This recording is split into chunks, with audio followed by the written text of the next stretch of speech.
رحمت کے سائے میں رکھنا ہے۔ خداوند متعال اپنی پاک و پاکیزہ کتاب قرآن مجید میں ارشاد فرما رہا ہے، فاذکرونی اذکرکم، تم میرا ذکر کرو اور میں تمہارے ذکر کو، فاذکرونی اذکرکم، تم میرا ذکر کرو گے میں تمہارے ذکر کو بھی کروں گا۔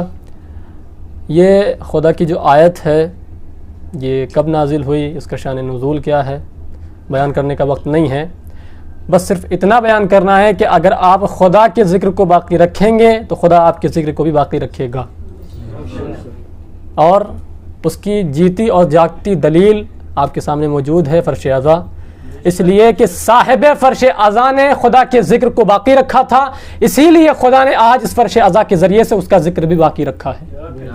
ایک صلوات پڑھیں بر محمد و آل محمد پر۔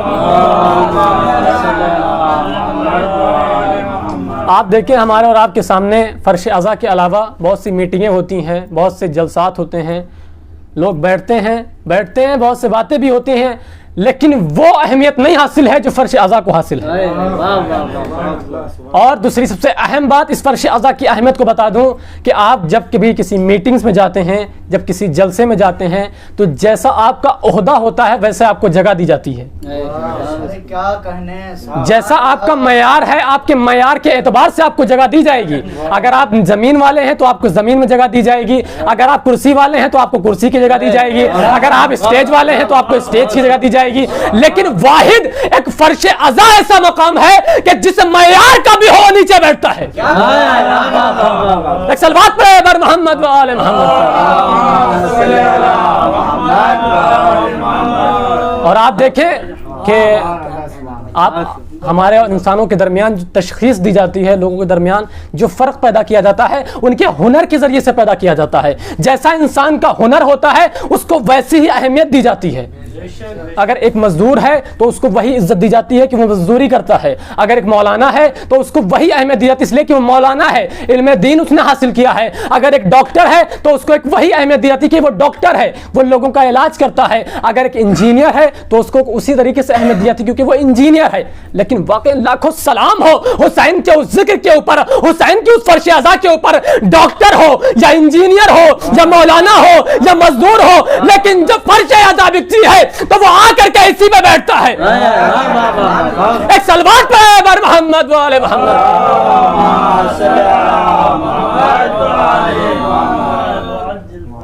سامنے کی باتیں ہیں، بیان کرنے کی ضرورت نہیں ہے، آپ دیکھیں۔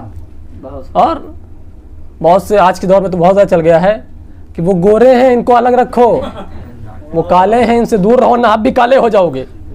واقعی نہیں، بہت اہم چیز ہے۔ کہیں گے بھائی ان کی ایک بیماری ہو گئی ان سے دور رہے ورنہ آپ کی بیماری ہو جائے گی۔ بس کورونا کی سے مثال لے لیں، بہت تیزی سے پھیل رہا ہے کہ ان کے پاس بیٹھیں گے بیماری ہو جائے گی، لیکن میں کہتا ہوں کوئی کورونا نہیں، آپ فرش اعضا پر آ کے مل کے بیٹھیں، دعویٰ ہے اگر کورونا ہو جائے، اس لیے کہ یہ ان کا گھر ہے کہ جہاں کوئی شفا نہ ملے وہ یہاں آ کے لے۔ صلوات پڑھیں بر محمد و آل محمد کا۔ لیکن یہ جو سوشل ڈسٹینسنگ کا جو مسئلہ آیا ہے، جو ہمارے مرجع نے دیا ہے، فتویٰ دیا ہے، یہ صرف بطور احتیاط دیا ہے، صرف احتیاط برتنے کے لیے کہا ہے۔ لیکن واقعی نا ہم جسے بیٹھے ہیں، اگر کسی کو کورونا، قسم خدا کی کھا کے کہہ رہا ہوں کہ مولا حسین کا اگر صدقہ ہمارے اوپر قائم ہے، بی بی زہرا کی موجودگی اگر یہاں پر ہے، فرشتے یہاں پر ہیں، تو پھر کوئی کورونا کسی کا نہیں ہو سکتا ہے۔ جہاں پر بی بی زہرا کی موجودگی ہو وہاں پر کوئی کورونا آ کے اپنا اثر کرے گا۔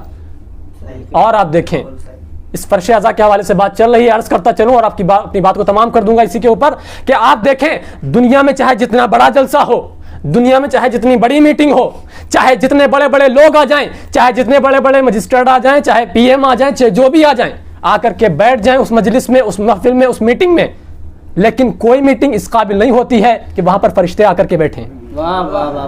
کوئی میٹنگ ایسی نہیں ہوتی ہے کہ وہاں پر صاحب معیار لوگ آ کر کے بیٹھیں، لیکن ایک فرش اعضا واحد ایک ایسا مقام ہے کہ ایک ہی وقت میں عام انسان بھی موجود ہیں، سید الانبیاء بھی موجود ہیں، سید الاوصیاء بھی موجود ہیں، جبرائیل بھی موجود ہیں۔ واقعاً اس فرش اعضا کی اہمیت کو جتنا بیان کیا جائے اتنا کم ہے، اس لیے کہ ایک ہی وقت میں رسول خدا بھی موجود ہیں, جناب فاطمہ زہرا بھی موجود ہیں, علی مرتضیٰ بھی موجود ہیں, حسن مجتبیٰ بھی موجود ہیں, جبرائیل بھی موجود ہیں, اور ہمارے زیغم بھائی بھی موجود ہیں, شبی بھائی بھی موجود ہیں. واقعا یہ کیا ہے؟ یہ فرش اعلیٰ کا معیار ہے کہ جس نے ہمیں یہ موقع فراہم کر دیا کہ ہم فاطمہ زہرا کے قریب میں بیٹھ جائیں, جس نے ہمیں یہ موقع فراہم کر دیا کہ ہم جبرائیل کے قریب میں بیٹھ جائیں.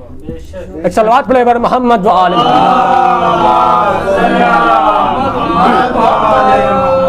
اب اگر کوئی یہ کہے کہ ہمیں دکھائی کیوں نہیں دیتے, تو مولانا نے عرض کیا تھا کہ معرفت ہونی چاہیے. اگر آپ معرفت ہوگی تو آپ کی انشاءاللہ دکھائی بھی دیں گے. اور جیسا کہ مولانا عارف صاحب نے کل بیان کیا تھا کہ آیت اللہ بہجت نے کیا کہا تھا کہ امام ہمارے سامنے ہیں لیکن ہمیں ان کی معرفت نہیں ہے, اسی لیے ہم انہیں دیکھ نہیں پا رہے ہیں. اگر ہم امام کی معرفت حاصل کر لیں گے تو ہم امام کو بھی دیکھ سکتے ہیں. اور واقعی حقیقی بات ہے کہ آیت اللہ بہجت وہ خود امام کی زیارت کیا کرتے تھے. جب کہیں پر امام آتے تھے, آیت اللہ بہجت خود انہیں دیکھتے تھے. کس لیے؟ انہیں امام کی معرفت حاصل تھی. اگر ہم اپنے آپ کو اس معیار پر بلند کر دیں, اس معرفت کے اس درجے پر فائز کر دیں کہ ہمیں خود بھی امام نظر آئے. جب فرش اعظم پر ہم آئیں تو جبرائیل ہمیں نظر آئیں, جب فرش اعظم کے اوپر آئیں تو بی بی فاطمہ زہرا ہمیں خود آنسو بہاتے ہوئے نظر آئیں. لیکن اس کے لیے کیا ضروری ہے؟ معرفت ضروری ہے. ایک اور صلوات پڑھے بر محمد و آل محمد.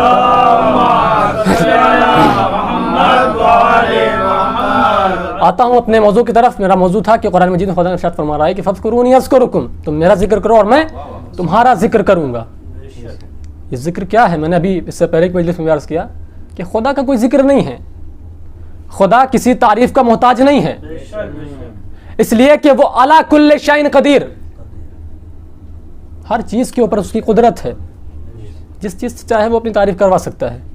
وہ چاہے تو ان درختوں میں اپنی آواز پیدا کر دے, وہ چاہے تو ان پتھروں میں اپنی آواز پیدا کر دے, پتھر تعریف کرنے لگے. تعریف کرنے سے مراد یہ ہے کہ جو خدا کے احکام ہم پر آئے ہیں ہم ان کو باقی رکھیں, ان کی بنیاد کو باقی رکھیں. اگر ہم ان کو باقی رکھیں گے, ان کی بنیاد کو باقی رکھیں گے, تو گویا ہم نے خدا کے ذکر کو باقی رکھا, اور پھر خدا ہمارے ذکر کو بھی باقی رکھے گا. اور اس کی مثال آپ دیکھیں کہ جب ایک انسان عبادتیں کرتا ہے وقت معین کے اوپر, اور جب مر جاتا ہے تو لوگ اسے یاد کرتے ہیں بڑا مومن تھا, بڑا نمازی تھا, بڑا عزادار تھا. بھائی یہ کیا ہے؟ یہ خدا کا کیا ہوا وعدہ ہے جو خدا ادا کرتا ہے, اس لیے کہ اس نے دنیا میں خدا کے حکم کو باقی رکھا اور مرنے کے بعد خدا نے اس کے ذکر کو باقی رکھا, ایک نمازی کے ذریعے سے, عزادار کے ذریعے سے. ایک اور صلوات پڑھے بر محمد و آل محمد. میرے عزیزوں, میرے بھائیوں, کہنے کا مقصد یہ ہے کہ ہمیں خدا کے احکام کی باقی رکھنے کی جو بقا ہے اس پر عمل کرنا چاہیے, اور وہ تبھی ہوگا جب ہم خدا کے بتائے ہوئے احکام کے اوپر عمل کر لیں گے. جب عمل کر لیں گے تبھی ان کو باقی رکھ سکتے ہیں, اور اگر کوئی انسان عمل ہی نہ کرے تو باقی کیا رکھے گا؟ اس لیے کہ عمل, میدان عمل پہلے ہے, اس کے بعد ہے کہ ہم دوسرے کو کسی چیز کی طرف بلائیں. پہلے ہم خود بھی تو ادھر بڑھیں. اگر ہم خود نماز نہیں پڑھ رہے ہیں, ہم آپ سے کیسے کہہ سکتے ہیں کہ آپ آئیے نماز پڑھیے آ کے؟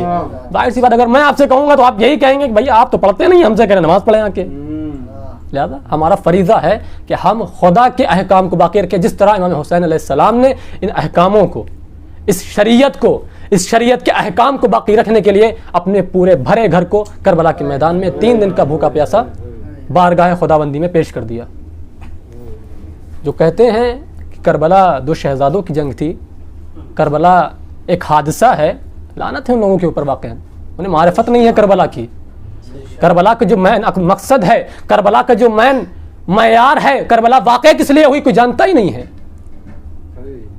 کربلا واقع ہوئی ہے اس لیے کہ ولایت علی کو عام کیا جائے اور احکام شریعت کو اچھے سے نافذ کیا جائے اور حرام اور حلال میں تشخیص دی جائے.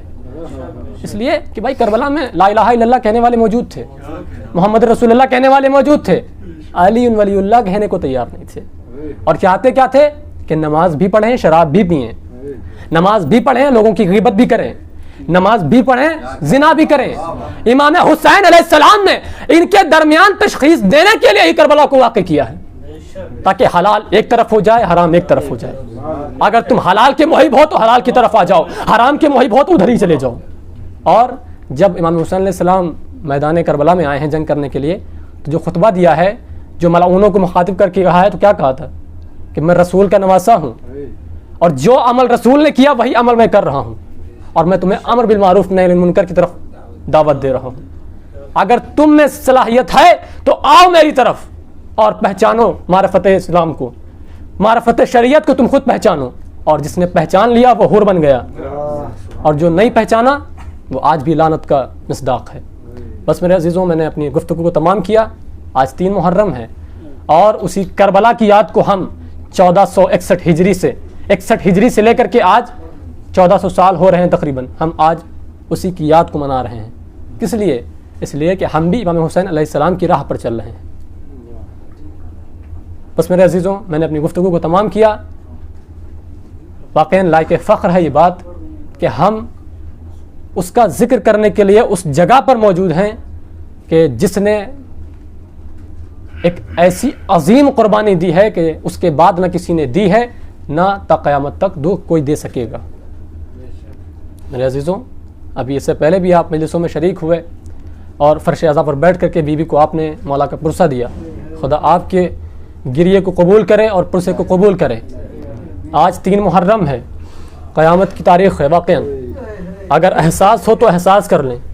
ابھی میں نے عرض کیا کہ ایک روایت کے مطابق آج سے خیام حسینی میں پانی بند کر دیا گیا تھا. پانی خیموں میں موجود ہے لیکن دریا سے پانی بند ہو گیا تھا.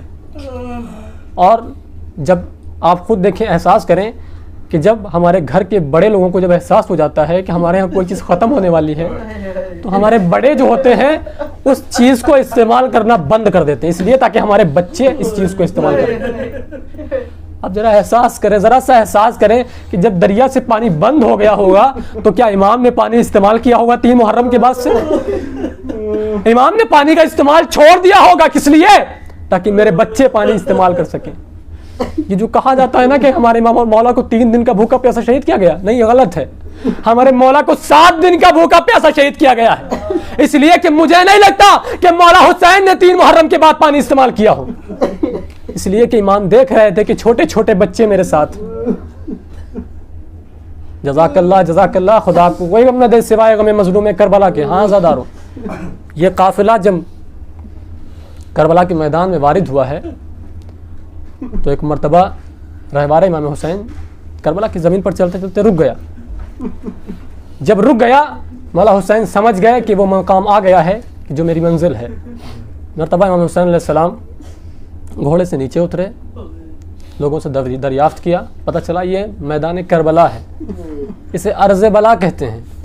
مولا حسین نے جناب عباس کو حکم دیا، بھئی عباس خیموں کو نصب کرو. جناب مولا عباس نے خیموں کو دریا کے کنارے نصب کیا. ابھی خیمے نصب ہی ہوئے تھے کہ ملعونوں کا لشکر آنے لگا اور کہا کہ خیموں کو دریا سے ہٹا لیو، خیموں کو دریا سے ہٹا لیا جائے، اس لیے کہ یہ حکم ہے کہ خیمے دریا کے کنارے نہ لگائے جائیں. ایک مرتبہ غازی کو جلال آیا، ایک تلوار کو نیام سے نکالا اور کہا کس میں مجال ہے کہ حسین کے خیمے دریا سے ہٹائے. ابھی اتنا دیکھنا تھا. مولا حسین ایک مرتبہ تڑپ گئے، جلدی سے دوڑ کر کے خیمے میں آئے، کہا اے بہن زینب، ابھی تک کہ میں نے عباس کو ہر مقام پہ روکا ہے، لیکن آج اگر عباس نہ رکے تو قیامت آ جائے گی. جناب زینب نے کہا بھیا حسین عباس کو بلائیں، میں عباس سے بات کرتی ہوں. جناب عباس تک یہ خبر پہنچی کہ جناب زینب آپ کو طلب کر رہی ہیں. ایک مرتبہ مولا جناب عباس نے ایک خط کو کھینچا اور کہا اگر کسی میں مجال ہے جو اس خط کے اس پار آ جائے. جناب عباس خیمے میں آئے. جناب زینب نے جناب عباس سے گفتگو کی اور کہا بھیا عباس ہم کربلا میں آئے ہیں، ہمارا جنگ کرنے کا ارادہ نہیں ہے، ہمارا ارادہ یہ نہیں ہے کہ ہم مشرک ہم ان ملعونوں سے جنگ کریں. آپ ایسا کریں کہ خیموں کو دریا سے ہٹا لیں. آزادارو ایک مرتبہ جیسے ہی جناب عباس نے یہ سنا، جناب عباس کا کلیجہ پھٹ گیا، اس لیے کہ جناب عباس نے بڑی آس سے خیموں کو نصب کیا تھا. ہاں آزادارو، ایک مرتبہ غازی پلٹ کے آیا، جن ہاتھوں سے خیموں کو نصب کیا تھا ان ہاتھوں سے خیموں کو اکھاڑنا شروع کیا. ملعون مسکرا رہے ہیں، ملعون جناب عباس کا مذاق اڑا رہے ہیں، لیکن جناب عباس مجبور ہیں، صرف جناب زینب کی وجہ سے مجبور ہیں. میں کہوں گا یا اے میرے مولا، آپ نے جناب زینب کی بات کو رکھا, آپ نے جناب زینب کی ایک آواز کے اوپر فوراً لبیک کہا, خیموں کو جلدی سے اکھاڑ لیا. اے مولا آئیے ذرا 11 محرم کو بھی آ جائیے, جب امام حسین شہید ہو گئے یہی زینب آواز دے رہی ہے, اے عباس تم کہاں ہو, اے عباس میری مدد کو آؤ, اے عباس لعین میری ردائیں چھین رہے ہیں.